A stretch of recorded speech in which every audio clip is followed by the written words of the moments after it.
wanted to explain about my anxiety about leaving the house by myself or going out. Mm.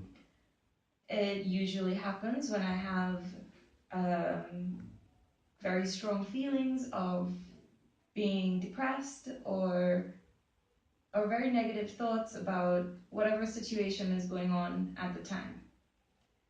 It's just going to be hard to be outside because I have to not break down and cry in the middle of the street, which is which takes quite a lot of effort. Is that a good thing though? It turns out to sort of be like a band-aid. Like it sort of it doesn't cure anxiety or depression, but forcing myself to go out and suffer in terms of like trying to suppress those emotions and not be like crying in public or anything. Eventually getting distracted temporarily eases the pressure off of what I'm thinking or what I'm feeling. In my mind, I see that as like you're breaking out of a cycle.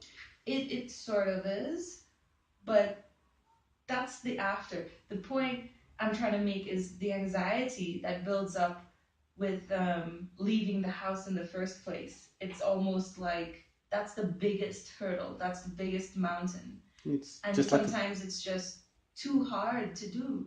A leap. You just leap of faith sort of thing where you can't really. You can say that, okay. So the example I wanted to give you was imagine you're a waiter, and your job depends on how well you can deliver the orders, clear off the tables, and many times you have to stack the plates really high and take them to the back. So imagine the anxiety as being not one or two plates, but 30 plates. And they're all of different sizes and they're all very haphazard. And it's like the worst Jenga tower. And you're trying to get back through a maze of tables back to the kitchen.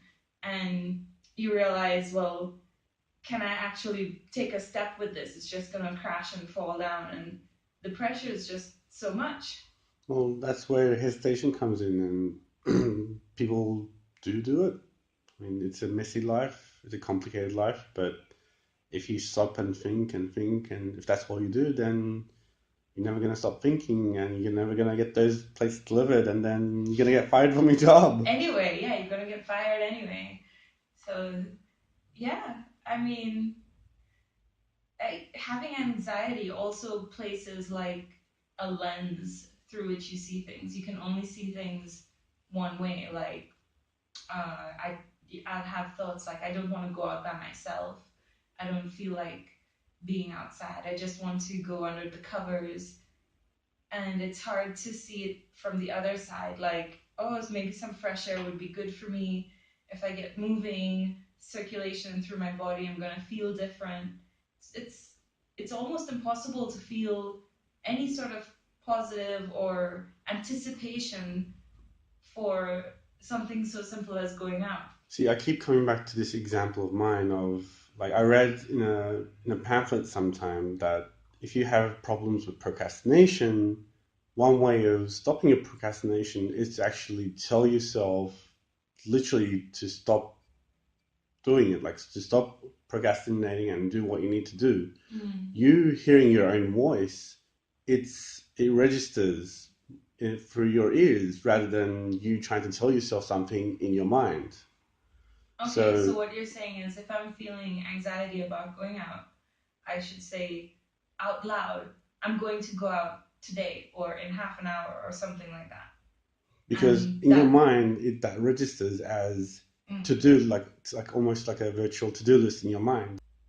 I think I'll try that and yeah, we'll see how it goes. I'll see how it goes. We'll do an update and test and review the results of a voice command. Yeah, I think that's all for now. Thank you. Bye.